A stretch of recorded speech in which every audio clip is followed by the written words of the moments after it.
Една моја случајна средба пред 2 седмици со доајенката на македонската музика, Вања Лазарова Димитрова, кај граѓаните го отвори прашањето како и колку државата го вреднува уметникот, но ги отвори и очите на институциите за експресна реакција на нејзината ситуација.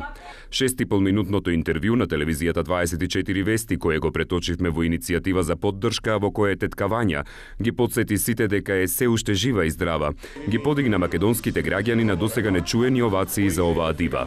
Повеќе од 12.000 граѓани ја поддржаа фан страницата, а приказната заврши на другите социјални мрежи во рок од 12 часа. Животната приказна допре и до институциите. Вања Лазарова веќе година и пол е згрижена во домот за стари лица Милица и покрај нејзината мала пензија, која што не ги покрива трошоците, но поради огромната почет на собственичката Сонја и управителката Шермин, кои Вања ја сметаат за национално богатство, таа на љубавите години ги минува таму. Луѓето се толку фер, толку искрени према нас, јас не можам да се начудам колку можат, колку има толку енергија и сила да разговарат се со секого убаво и разбрано. Неприкосновена во својата песна, уживајќи во секој момент од животот, во временската тетка Вања не дочека изутрината со појадок. Среќна е во домот. Не би сакала никаде да се пресели, ни раскажуваше, седејќи меѓу двете нејзини цимерки Аслихан и Јованка.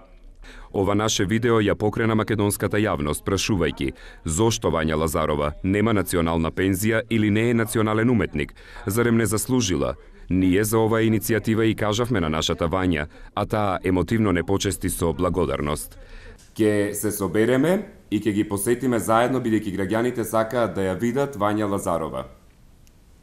Може се согласувам, а се благодарувам. За одговор на прашањата се одважи министерката за култура Елизабета Канческа-Милевска, која по пладнето ја посети тетка Вања откако таа се дружеше со 40 на своји обожаватели, кои преку акцијата да и подариме љубов на Вања Лазарова, ја посетија во домот, подарувајќи и букети од рози, кои и се омилени на легендата.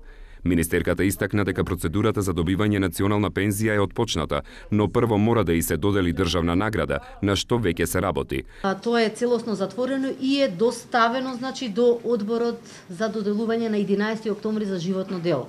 Канческа-Милевска потенцираше дека меѓу национална пензија и национален уметник, како што е Есма Реджепова Теодосиевска и други, има голема разлика. Едно интервју, една граѓанска иницијатива, една успешна акција во името на вистинските вредности.